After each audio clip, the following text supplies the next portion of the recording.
Welcome to Agudah Shalom's This Week in Jewish History with Rabbi Oran Zweiter.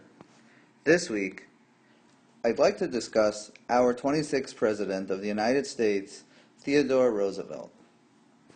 Roosevelt, as Vice President, first came into office in September 1901 with the assassination of then-President William McKinley. And 3 years later, this week, on November 8th, 1904, Roosevelt was elected to the office of the presidency on his own merits. What was Roosevelt's relationship with the Jewish community? Well, young Theodore was exposed at a young age to the Jewish story, as he took a trip with his family to the Middle East, visiting Palestine at a young age. In this photo, you can see a picture of Roosevelt and his family on that Middle East trip, this being young Theodore Roosevelt. Later, when Roosevelt was appointed police commissioner of New York, an interesting and somewhat amusing incident involved the German minister Hermann Allward, who decided to preach his anti-Semitic diatribes throughout New York City. Roosevelt, in a cunning and somewhat witty move, appointed Jewish police officers to protect Allward, forcing his discomfort throughout his escapade. Later, when running for governor of New York and also for president of the U.S., Roosevelt was quite popular among the Jewish community that campaign flyers were printed for him in Yiddish to advance his cause.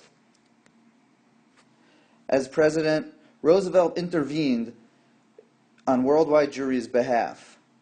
This political cartoon that you see depicts Roosevelt speaking to the Tsar of Russia on behalf of that country's Jews after the terrible suffering they faced during the Kishinev massacre of 1903. In addition, following the release of the Balfour Declaration in 1917, expressing Britain's willingness to see to the establishment of a Jewish homeland in Palestine, Roosevelt too voiced his approval of the idea, stating that it seems to me that it is entirely proper to start a Zionist state around Jerusalem. Back home, Roosevelt was the first U.S. president to appoint a Jew to a cabinet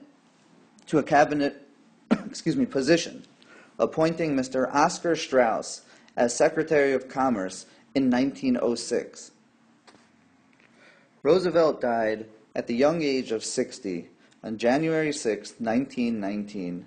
He will be remembered not only as one of the greatest and most popular American presidents, but also as a friend of the Jewish community, both here in the United States as well as worldwide. Thank you for listening.